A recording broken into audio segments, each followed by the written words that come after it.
Dear student, welcome to our channel PKP. Dear students, आपकी class 9th की science की worksheet आ चुकी है जिसमें हम करेंगे आज 26 जुलाई की वर्कशीट साइंस को। डियर स्टूडेंट, आपका प्यार सपोर्ट बहुत मिल रहा है, बट अगर आप हमारे चैनल पर नए हैं तो प्लीज़ चैनल को सब्सक्राइब कर लीजिए ताकि नेक्स्ट वीडियो की नोटिफिकेशन आपको मिलती रहे। आज की क्लास में हम देखेंगे मोशन क्या है, यानी कि स्पीड क्या है। तो स्पीड और मोशंस के बारे में अगर हम डिटेल में स्टडी करते हैं तो यहाँ पर याद रखना कि जब किसी वस्तु में, किसी ऑब्जेक्ट में मूवमेंट होती है तब वो मोशन कहलाती है। ठीक है, तो इसी के बारे में डिटेल में आज हम इस एक्सरसाइज में देखते हैं। सो सब्सक्राइब कर दीजिए और अपने ग्रुप में शेयर कर दीजिए ताकि सभी स्टूडेंट्स इसका बेनिफिट ले सकें। सो स्टार्ट करते हैं आज का सेशन। आपका सेशन है आज का मोशन। ठीक है, तो मोशन में आपको यहाँ पर कुछ साइन दिख रहा है।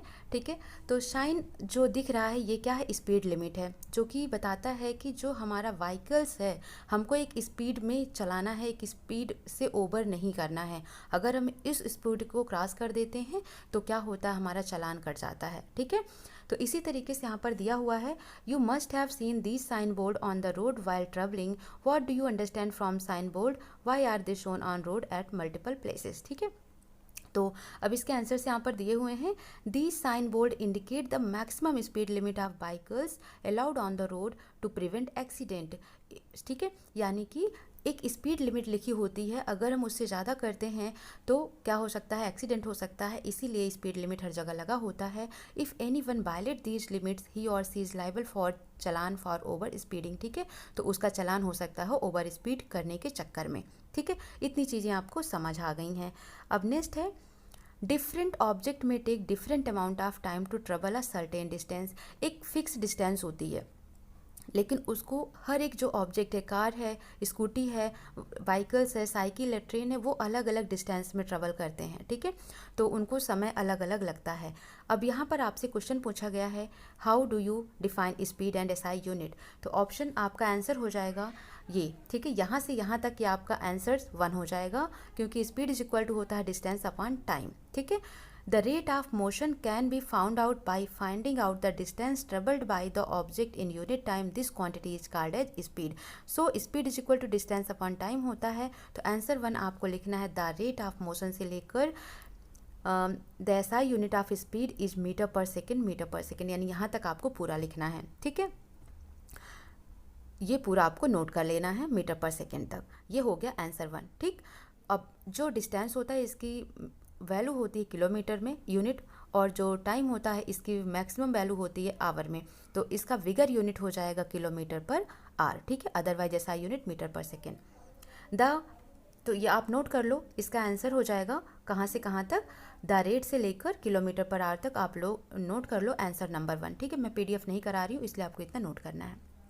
नेक्स्ट है, to specify the speed of an object be require only magnitude, so it is a scalar quantity. जो मैग्नीट्यूड होता है वो क्या होता है? एक स्केलर क्वांटिटी होता है। ठीक है, क्योंकि इसमें डायरेक्शन नहीं होता है, केवल मैग्नीट्यूड होता है, इसलिए speed is a scalar quantity. Next है, most of the time the object move at different speed due to various reason to reach it destination, so we have to calculate average speed for the complete journey. Okay, अब यहाँ पर देखो question number 2, why do we consider the average speed of an object for its complete journey. तो आप इतना note करो कि यहाँ से ये इसका आंसर हो जाएगा मोस्ट ऑफ द टाइम से लेकर कंप्लीट जर्नी तक। ये आंसर नंबर 2 हो गया।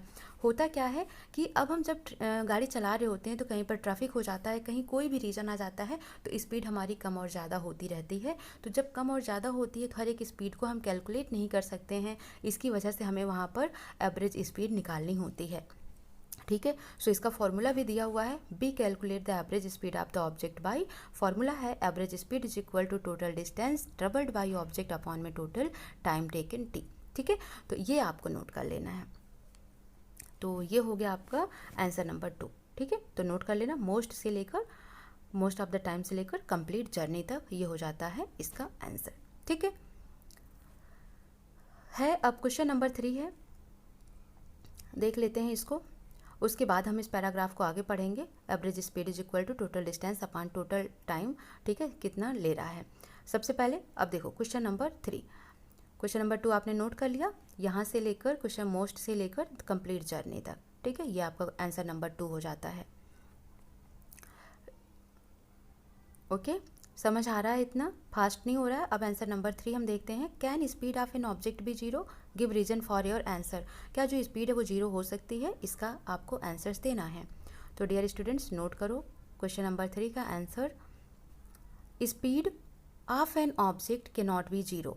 ठीक है, जो स्पीड है वो 0 नहीं हो सकती है। बिकॉज क्यों नहीं हो सकती है, तो इसको भी नोट करो, because speed is equal to distance upon time. ठीक है, तो नोट करना है आपको, speed is equal to distance upon time होता है। If distance is equal to 0 then 0 upon T, तब स्पीड आपका 0 आ जाएगा। ठीक है, जब स्पीड 0 होगा, सॉरी डिस्टेंस 0 होगा तभी स्पीड 0 आएगी। इसका मतलब जब कोई डिस्टेंस ही नहीं ट्रेवल की जा रही है तो वो कैसे है, रेस्ट मोशन में है। तो आप लिखो इसको, that means object is in rest motion.